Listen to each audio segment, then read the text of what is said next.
Hey everybody, Christy here from Happy and Healthy TV with you guys today on a really cool informative video. So I figured we haven't done any specific videos on vitamins in a while, and that was something that I kind of wanted to work out with you guys today or go over with you guys today. So we're going to pick a vitamin out of a hat or out of my PowerPoints that we can go over.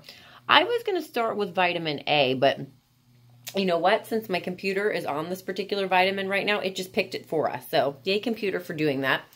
So we're going to start off with vitamin B1, which is thiamine. So a lot of times when people come in and talk with me, for some strange reason, they think the only vitamin that is in the B family is B12. I guess that's what doctors, or I know that's what doctors typically will test for to see if it's low. The cool thing with what I do is I can test to see if all vitamins and minerals are low. So if you're interested in that, either subscribe to the bottom of our channel or shoot me an email at Christy@happyandhealthywellness.com. Anyway, let's get this show on the road for you guys. So what does B1 do? So first of all B complex vitamins are water soluble, which is a good thing to know because more or less you can't overdose on them. That doesn't mean that you should go eat an entire bottle of B complex. I wouldn't recommend that either. That's a very bad idea. As we know, we should really do things in moderation, and that's very important. So that's the first thing that I'll kind of mention with that. B1 is actually also a coenzyme that is required for the metabolism of carbs and also certain amino acids. So that's really important. Most people don't realize that you need vitamin B1 to break down fats and carbs, actually. So not just carbohydrates here, which is what's listed on my PowerPoint. So I have to update that. The other thing to think about with B1 is that it's vital to the nervous system. So if you have any problems with your central nervous system or your autonomic nervous system, you may want to check your B1 levels and see if they're off. Again, traditional blood testing doesn't look at this. Unfortunately, it's kind of sad. I wish that that was the case. But there are tests out there that I can obtain that utilize that. So let me know if you need help with that. Also, your skin is not going to be good if you don't have enough B1. So a lot of people think biotin, which is also a B vitamin, is the hair, skin, and nail vitamin. And yeah, it's marketed as that. So that is true. But at the same time, we also do need B1 for skin. So that thiamine is important for that. And also for healthy growth.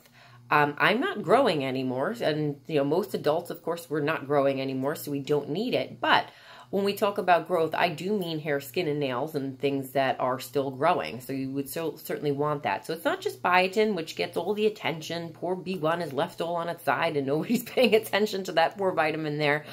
So we're highlighting it today at Happy and Healthy to pay attention to that guy.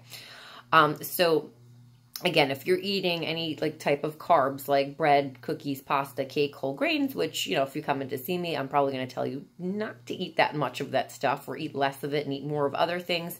But that includes complex carbs. So that would be things like brown rice or quinoa or a banana or an apple or, pretty much any fruit or vegetable obviously is going to fall in that form of a carbohydrate, and which is a complex carb. Refined carbohydrates are a whole other Oprah show. Those are your sugars, your breads, your cookies, blah, blah, blah, pasta, things like that. With the exception of something like quinoa pasta, which is the only grain that is both a carb and a protein. That's the only one in the whole entire plant kingdom that comes up that way. So that's a pretty cool thing to know as a sidebar. So if you eat a lot of quinoa, awesome, because it's very high in protein, but it does also have B complex vitamins in it. So they do sell quinoa pasta now for those of you who are like me that are gluten-free. And I talk about that in my first book, the IBD Healing Plan and Recipe book.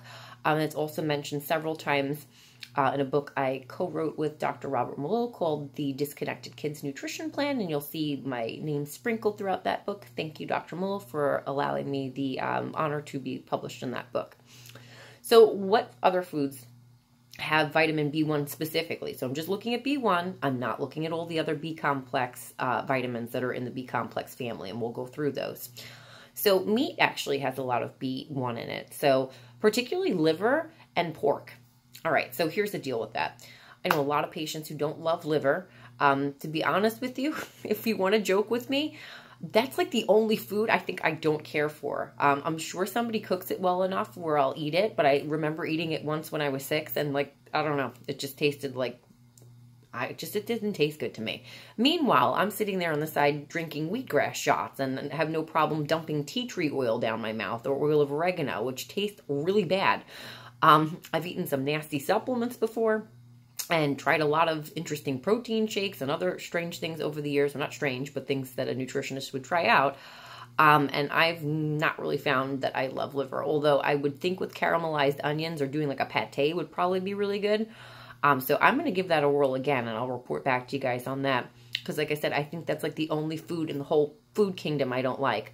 I'm a pretty adventurous eater. I've eaten like alligator and stuff before, which tastes like chicken, by the way, if you want to try that.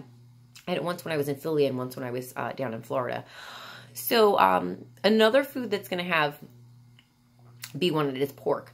So yeah, there's a lot of controversy. Should I eat pork? Should I not eat pork? Is it good? Is it bad? You know, on and on and on. Honestly, you know, it depends on your digestive system. Everybody's body is different. I will be the first to admit I do eat like organic bacon every now and again as a treat. So that's something I do like to treat myself to. I make it in a slotted pan so all the fat drips off of it, and I bake it in the oven as opposed to frying it. So even when I'm doing that, I try to be health conscious about it, or conscientious about it rather, because that's pretty important. I think like loin of pork and things that are baked are probably not really terrible for you. But there will be people that will argue with that theory and say that pigs aren't clean animals and we shouldn't eat foods from not clean animals. I have to say, I'm kind of split on that decision. Again, I respect bio-individuality, so everybody's body is different. There are going to be some people that are going to tolerate pork well and some people that don't. Again, and I think as long as you're not frying it and, you know, or eating anything in excess, if you're eating it every day, of course, that's not a good thing. But every now and again, I think you're fine with that, especially because it is high in B1. So we'll look at it for that good property there. I don't agree with the meat industry that pork is the other white meat. That's just a marketing ploy, guys, if you don't already know that. Egg yolk. So people were so into eating egg whites for like so many years. Like, oh, egg whites are better for me. I shouldn't eat the yolk. Yolks have cholesterol and they're bad.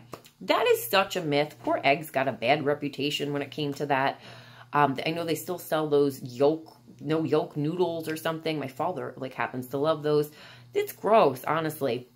You're taking away part of a vital portion of a food when you pull out the, what word am I thinking of? Lime brain, pulling out the yolk out of a food. The yolk is actually filled with tons of B-complex vitamins, not just B1, but there is a lot of B1 in the yolk. So here's the other thing. You need the yolk to digest the egg white. So if you separate the two of them, you're not going to digest eggs well. I do know a lot of my patients are sensitive to eggs and or have sensory issues with them. I see that pretty often. So, you know, use that at your own discretion. Sorry about that, guys. I'm getting Facebook questions as I'm doing this. Whole grains also contain a ton of B-complex vitamins. I mentioned brown rice and quinoa before. There's also millet that has a lot of it, which is a very small grain that's very similar to rice. Has kind of like a popcorny taste to it. I like it. It's pretty good. And there are a lot of recipes for that in my first book and in Dr. Malo's book as well on nutrition.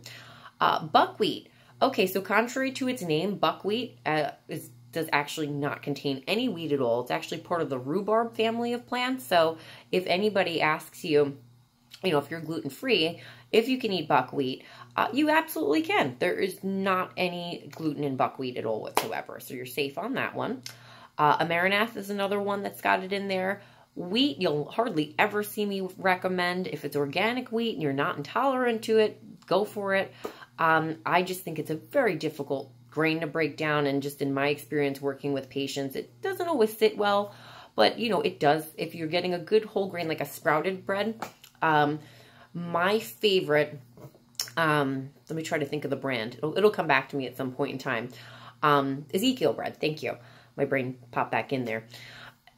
Ezekiel bread is really great because it's a sprouted grain, which means that it's much easier to digest. So although there is wheat in it, it is sprouted wheat. So I would definitely go for that versus you know, going into the regular grocery store and picking up, even if it's organic bread, you want a good sprouted bread.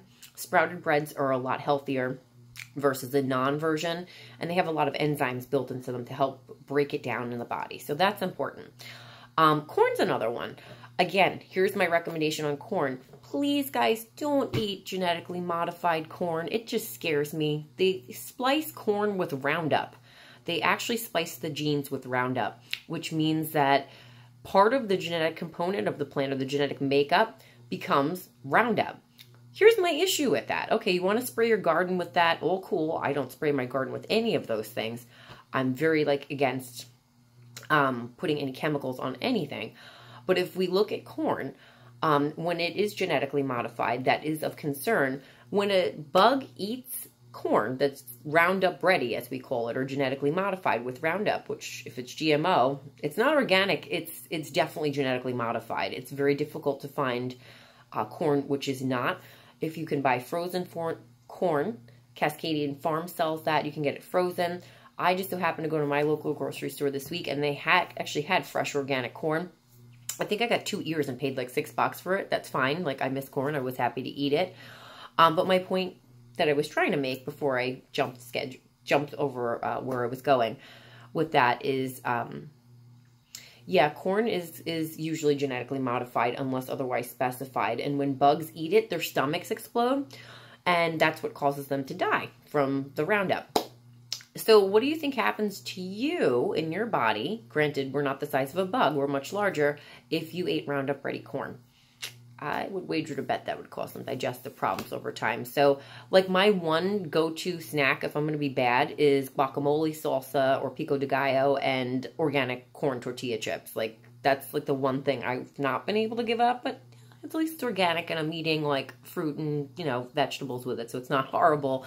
But, yeah, be careful on corn consumption, particularly if it's not organic. It's probably going to hardly have any vitamins in it anyway if it's not organic. So I would definitely say to stay away from it then.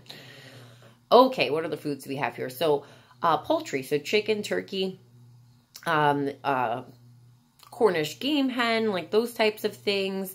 Any type of poultry is going to contain high amounts of thiamine B1. Fish is also a really great source of that. So my favorite fish to recommend are fish that are high in omega-3s, like wild-caught salmon, wild-caught tuna. Let's see, cod is really good, scallops, anything like that. I try to stay away from bottom feeder fish like shrimp, because if you're not aware of it, they eat poop. Yeah, I could have said stool, but they eat poop from the bottom of the ocean, which is why we call them bottom feeders. So the theory is you are what you eat, and whatever you ate. So that being said, I really like the taste of shrimp, but yeah, it's made and comprised of what the shrimp is eating, which unfortunately is feces from other fish swimming in the ocean. That kind of grosses me out, so kind of turned me off to shrimp, although again, I do eat it every once in a while. It is yummy. Tilapia, a lot of people are eating that today. I had a patient ask me about that. Guys, please don't eat tilapia. It's a farm-raised fish. I've never seen wild-caught tilapia in my career. Whole Foods doesn't carry it. I've never seen it in a fish market. I've asked the gentleman at the fishy store if they have any wild-caught tilapia, and he's like, there is no such thing as that, which I already knew, but I always ask people just to see. Somebody brought that up as an argument with me not too long ago, and I didn't even bother to rebuttal it because there are so many studies done on that. I actually saw farm-raised tilapia when I was in Disney last year, when I went through Epcot for their Food and Garden Festival. I own a tower garden, and they tower gardens were originally made in Epcot, and they use them at an industrial level for all of their restaurants, but they also use farm-raised fish. So I love Disney, but guys, get some wild-caught fish. What's going on over there? We charge enough for food, so you should have like wild caught. Sorry, Disney, still love you. Anyway, so those are the foods that are high containing it.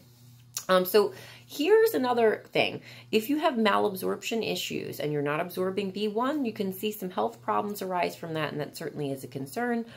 So foods that interfere with B1 absorption are going to be any foods that have any anti-thiamine factors, or ATFs as we call them. So, oh my God, excuse me. So those would be things like tea, coffee, or insufficient take of vitamin C. If you don't have enough vitamin C, you cannot break down B1. So those go along with each other and can prevent B1 absorption. So that's always of concern. So you guys be careful. You know, sometimes we don't always think about and or realize, you know, these types of things. So, you know, what are some signs if you have a B1 deficiency, and what kind of things are you looking for? Obviously, if you have really poor skin, people with acne, you know, it's not just bacteria on your skin or things like that. It's probably a B1 deficiency and or other vitamins that are going with that. So that is my 15/16 minute long rant on the beautiful vitamin B1. It is something that I have in my regime every single day. I may either eat something with B1 in it, or I take a supplement called Clear Energy from Garden of Life, which I love, love, love. It's a really good B-complex supplement, so I definitely recommend that one. And if you're interested in learning more about other vitamins and minerals, please make sure you subscribe by hitting the subscribe button below, so you can subscribe to Happy and Healthy's channel. We feature a different video at least every couple of days, either having something to do with a nutrition-oriented topic, a specific health topic, or sometimes you'll see me do my 100 Days of a Girl with Lyme Disease documentary. That's obviously for my Lyme people that are out there. And also, every now and again, I'll pop in a vitamin, what I call M video. You have to have fun too. So you'll see me dancing around and singing, or not singing really, playing the flute mostly. That's really what I'm good at. I kind of sing like a dying cat, so you guys probably wouldn't want to hear that, although I enjoy it when I'm in my car and nobody else can hear it and I have my radio completely turned up. So I hope that everybody has a fantastic, fantastic rest of their day/evening, wherever you're coming to me from. Again, this is Christy from Happy and Healthy Wellness. You can reach us at 631-835-5003, or you could shoot me an email at christy@happyandhealthywellness.com, or you could just comment below in the box if you need anything, and that's even more simplistic. Obviously, if it's private, send me something through my email. I'm very protective of people's privacy when they contact me. So that's all for me tonight, ladies and gentlemen. You guys have a great night or day wherever you're coming to me from, and love you guys. Take care.